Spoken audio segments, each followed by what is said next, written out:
Kaget tuh Mas Bobi. Gimana ceritanya dia bisa mampir ke hotel yang udah 2 tahun kosong. Kaget nih 3 orang ini. Ketika mereka masuk ke kampung itu, atribut-atribut yang jadi hiasan di kampung itu kepala-kepala manusia, tulang belulang.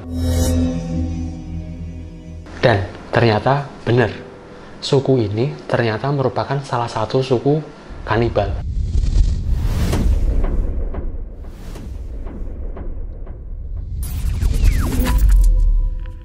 Selamat malam, selamat datang kembali di Lembah Hitam. Masih bersama saya, Joni Rafika. Dan malam ini kita akan bawakan cerita-cerita horor yang gak lucu dan cerita lucu yang gak horor. Masih seperti biasanya, saya ucapkan terima kasih banyak buat kalian yang telah mengklik video ini. Dan tentunya terima kasih banyak juga buat kalian yang sudah mensupport kami dengan cara subscribe, like, dan komen.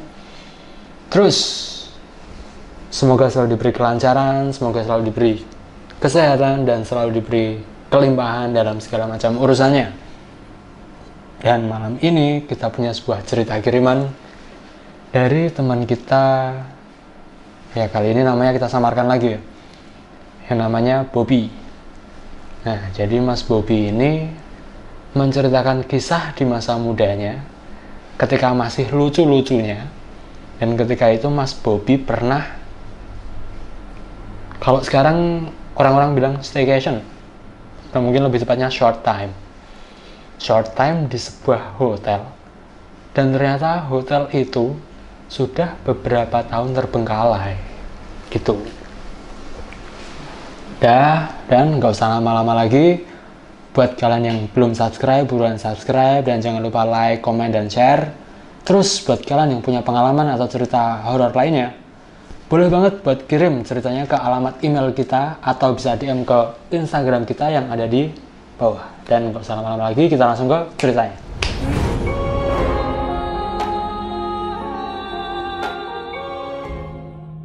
Oke, jadi sebelumnya saya ceritakan di sini Mas Bobby ini sekarang sudah berusia cukup matang. Ya, kisaran antara 30 sampai 40. Dan di sini identitas kita samarkan karena sekarang Mas Bobby ini sudah berkeluarga dan sudah punya anak gitu lah.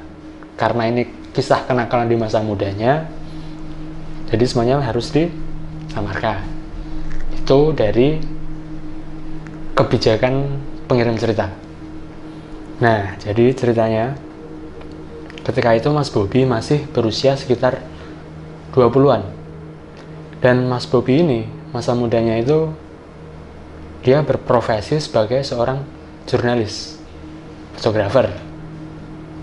Ya, fotografer, jurnalistik, dan apapun lah, semuanya dia sikat. Dan ketika itu rezeki buat dia ini cukup lancar.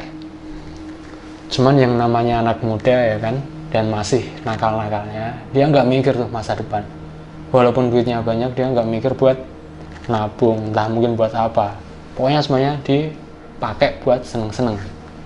Dan Mas Bobby ini emang hobinya agak nakal-nakal gitulah. Suatu hari Mas Bobby ini ngambil job di sebuah event. Dan event ini sebuah event otomotif. Di event ini Mas Bobby ngejob sebagai seorang fotografer. Nah, di event ini salah satu IO penyelenggara event tersebut, kita sebut aja namanya Ratna. Si Ratna ini emang udah lama kenal nih sama si Bobby ini. Dan ketika itu Ratna ini posisinya sudah menjadi seorang istri. Dan bahkan suaminya Ratna ini juga kenal dengan Mas Bobby ini. Terus entah gimana ya, mungkin mereka memang udah lama deket atau gimana. Dan ya kebetulan ketemu di event itu kan. Akhirnya event ini jalan dari pagi sampai siang, sampai sekitar jam 2-an lah. Event ini udah selesai, jadi nggak sampai sore, nggak sampai malam. Di situ si Bobby ini peristiwa sekitar tahun 2009. Ketika itu belum ada smartphone kayak sekarang lah, masih zaman SMS. Bahkan si BB itu pun belum ada ya kan. Dari event itu akhirnya Mas Bobi ini punya rencana untuk keluar sama si Ratna, dan si Ratnanya pun setuju kan. Dan mereka keluar, mungkin kalau cuma cari tempat makan atau apa gitu kan, ya oke lah, mereka mungkin sekedar teman lama yang ketemu terus hangout gitu kan. Tapi enggak, nyatanya entah ya, ini si Mas Bobinya pun juga nggak cerita, dia tuh emang udah berencana dari awal, dan kedua-keduanya sudah setuju atau gimana, atau mungkin janjian di tempat, kita nggak tahu, kita nggak dapat cerita itu dari Mas Bobi. Cuman yang jelas, setelah dari event tersebut, Mas Bobi sama Mbak Ratna ini, mereka keluar untuk mencari sebuah kamar hotel.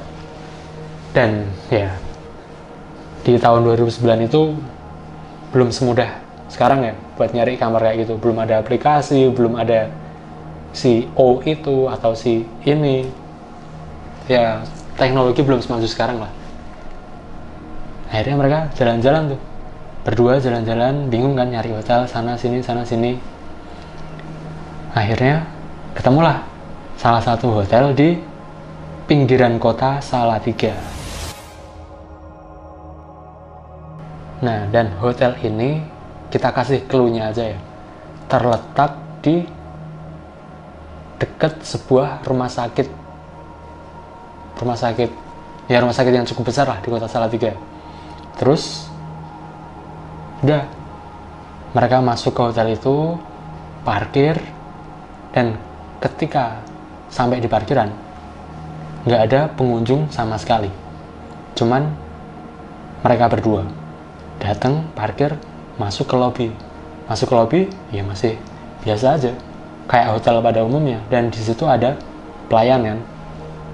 Mereka datang, terus mereka cari kamar nih, tanya ini. Di situ kebetulan pelayannya yang ada itu bapak-bapak, dan si bapak-bapak ini yang nggak banyak omong. Kalau mungkin sekarang kita ke resepsionis hotel pasti kan ramah, jadi sebelum kita tanya pun udah mempersilahkan, biasanya kan kayak gitu ya resepsionis.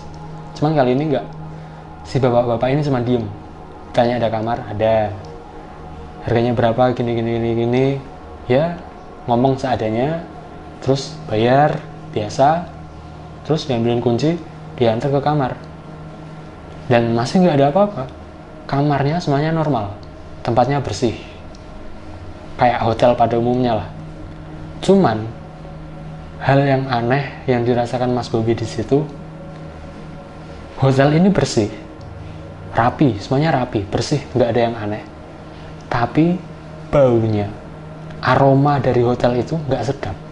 Padahal kalau kita ke hotel, pasti hotel itu ada pengharum-pengharum ruangan yang mahal-mahal gitu kan, pasti wangi. Kamar hotel itu pasti wangi, kebanyakan pasti wangi. Kecuali hotelnya emang nggak kerawat, kecuali hotel esek-esek mungkin gitu ya. Nah, terus di situ baunya aneh. Dari cerita Mas Bobi ini, aroma yang dia cium waktu itu kayak bacin apek. Jadi kayak kain yang kerendam air dan nggak dikeringin lama. Aroma-aromanya kayak gitulah. Cuman ya gimana ya, namanya udah kan cewek ketemu cowok, yang jadi orang ketiga pasti kan ya gitulah. Akhirnya mereka udah ngelakuin semua itu, terus masih nggak ada apa-apa.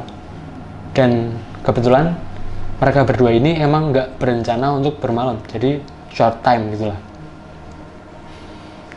Mereka di hotel masuk sekitar jam 2, jam 3-an, keluar sebelum sore, kurang lebih jam 6.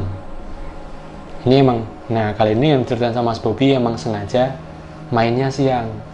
Soalnya kalau siang, suaminya Mbak Ratna ini kan juga kerja, jadi mereka nggak ketahuan. Nah, itu keterangan dari si Mas Bobi ini.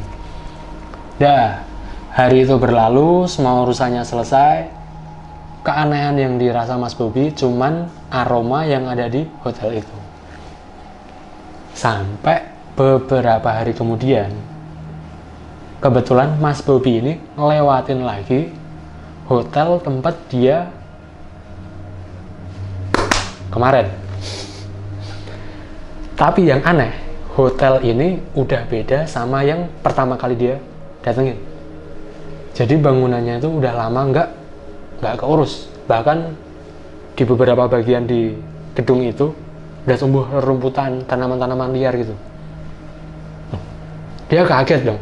Padahal kan baru beberapa hari. Gak mungkin kan tanaman, misal tanaman yang tingginya segini, itu tumbuh dalam waktu beberapa hari, kan gak mungkin banget. Akhirnya Mas Bobi berhenti.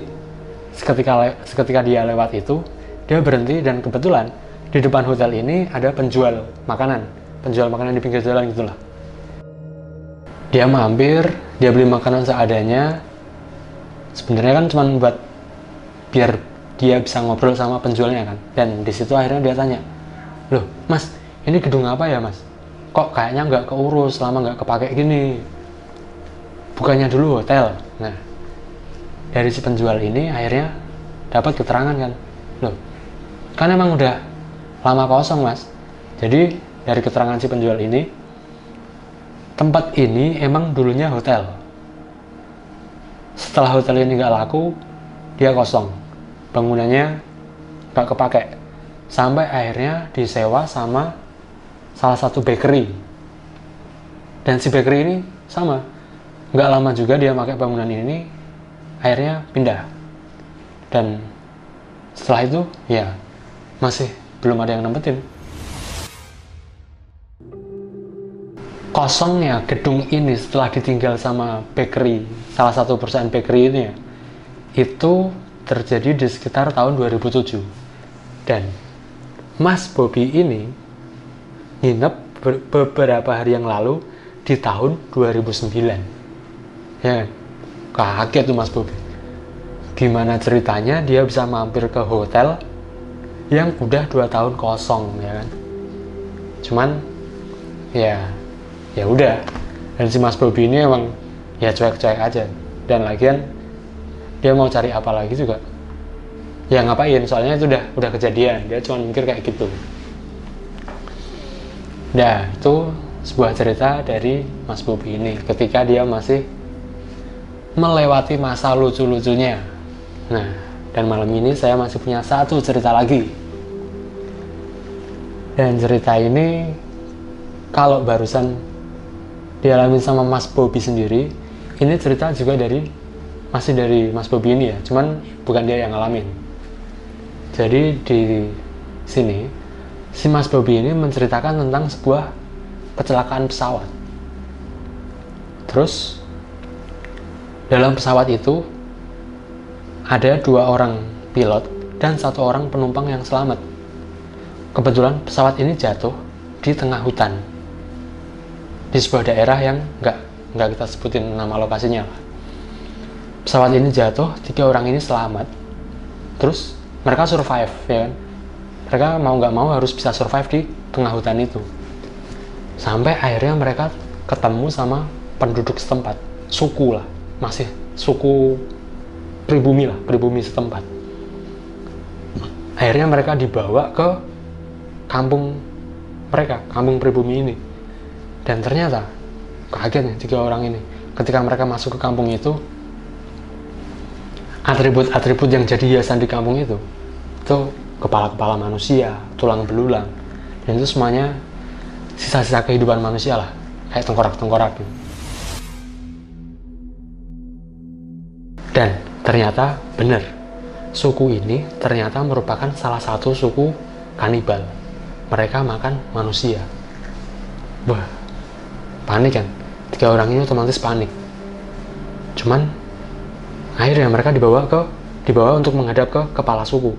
Dan sama si kepala suku ini mereka berhasil ngobrol dengan bahasa yang ya entah gimana lah, pasti bahasanya beda. Tapi dari si kepala suku ini akhirnya mereka dikasih selamat. Oke, kalian bisa selamat, kalian bisa nggak kami makan dengan satu syarat. Jadi setiap orang dari 3 orang ini harus mencari buah-buahan dan nggak boleh sama. Dan setiap buah-buahan yang mereka kumpulkan jumlahnya harus ada 10. Wah, mereka udah nggak ada pilihan lain kan. Yang jelas kalah jumlah dan suku ini, dan mereka udah kehabisan tenaga juga, udah lama survive di hutan. Mereka mau nggak mau akhirnya lari lari ke hutan sambil masih tetap diawasi sama anak buah si kepala suku ini. Dan mereka nyari tuh, masuk hutan nyari buah-buahan. Nggak berapa lama, akhirnya si pilot pertama, kita sebut pilot A ya. Si pilot A ini datang menghadap ke kepala suku. Dia bawa 10 buah apel.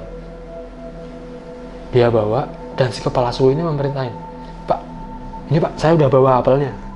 Berarti saya bisa selamat." Kepala suku ini ketawa.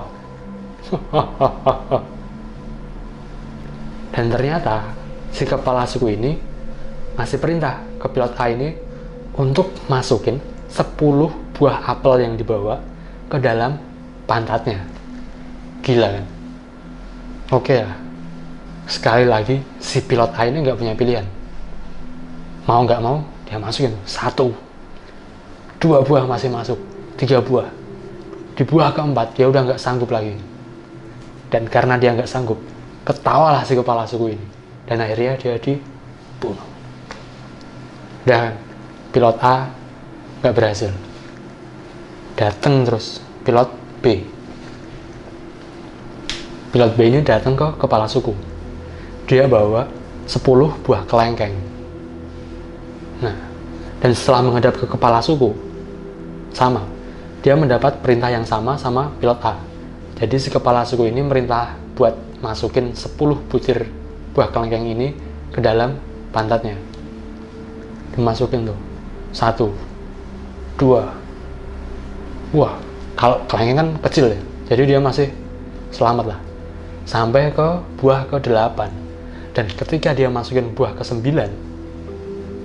si pilot B ini ketawa. Dia ketawa keras, ketawanya seneng banget. Dan akhirnya si kepala suku ini marah. "Weh, kamu ketawa? Kenapa kamu ketawa? Siapa yang bolehin?" Dan ternyata karena si pilot B ini ketawa, dia tetap dibunuh sama si kepala suku. Dan kalian tahu kenapa si pilot B ini ketawa?